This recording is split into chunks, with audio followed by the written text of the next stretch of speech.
పార్లమెంట్లో అంబేద్కర్ పై అనుచిత వ్యాఖ్యలు చేసిన కేంద్ర హోంశాఖ మంత్రిని తక్షణమే కేంద్ర మంత్రివర్గం నుండి తొలగించాలని సిపిఎం బద్వేల్ పట్టణ కమిటీ సభ్యుడు ముడియం చిన్ని డిమాండ్. సోమవారం కేంద్ర కమిటీ పిలుపులో భాగంగా బద్వేల్ సిపిఎం పట్టణ కమిటీ ఆధ్వర్యంలో అంబేద్కర్ విగ్రహం దగ్గర ఆందోళన కార్యక్రమం నిర్వహించడం జరిగింది.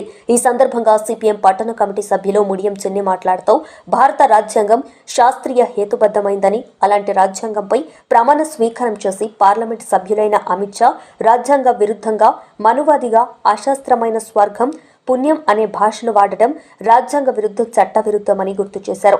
దేశ సామాజిక సాంస్కృతిక ప్రత్యేక పరిస్థితులకు అనుగుణంగా భారత రాజ్యాంగంలో రాజకీయ ఆర్థిక సాంఘిక అంశాల అన్నిటినీ కలిపి చేర్చారని, నిస్వార్థ ప్రజాసేవకుడు, దేశంలోనే బడుగు బలహీన వర్గాల ఆశాజ్యోతి, రాజ్యాంగ రూపశిల్పి డాక్టర్ బిఆర్ అంబేద్కర్ గారిని పూలనాడుతూ మాట్లాడడం దేశ ప్రజలందరూ వ్యతిరేకించాల్సిన అంశమన్నారు. వాదాన్ని పెంచి పోషిస్తున్నారని, ఆ దిశగా ప్రయత్నాలు సాగిస్తున్నారని, దీన్ని దేశ ప్రజలు అంగీకరించారని తీవ్రంగా హెచ్చరించారు. దేశంలో ఉన్న కమ్యూనిస్టులు, అంబేద్కరిస్టులు, రాజ్యాంగాన్ని గౌరవించే వాళ్లందరూ ఐక్యంగా పోరాటం చేసి భవిష్యత్తును అభివృద్ధి చేయడంలో కృషి చేశారని ఆయన అన్నారు. ఈ కార్యక్రమంలో సిపిఎం పట్టణ కమిటీ సభ్యులు SK Mastan Sharif, Mokshamma, Anantamma, Khairun B Subbarayudu, CPM నాయకులు ఎస్కే ఆదిల్, గురుదేవి, మస్తాన్ బి బాలమ్మ, లక్ష్మీదేవి, సుబ్బలమ్మ, బాలస్వామి, మస్తాన్, బాబయ్య, ఓబయ్య, తిరుమలేషు, ఓబుల్ రెడ్డి, రాజు తదితరులు పాల్గొన్నారు.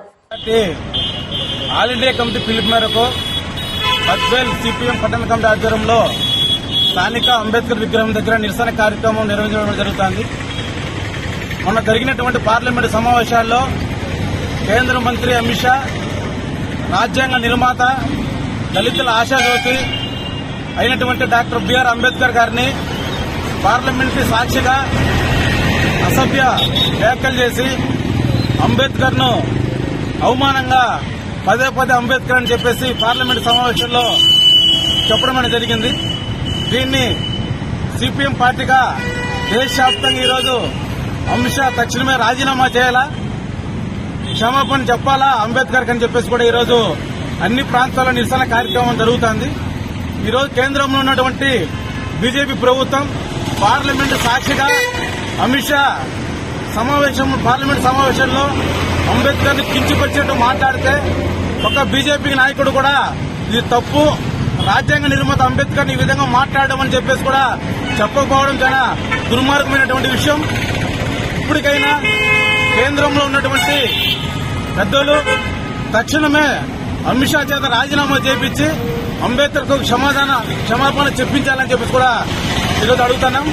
అంబేద్కర్ క్షమాపణ చెప్పకపోతే, కేంద్ర మంత్రి రాజీనామా చేయకపోతే సిపిఎం పార్టీ ఆధ్వర్యం కూడా దేశవ్యాప్తంగా పెద్ద ఎత్తున ఆందోళన పోరాటాలు చేపడతామని చెప్పేసి కూడా తెలియజేస్తున్నాం. చిన్ని సిపిఎం నాయకులు బద్వేల్.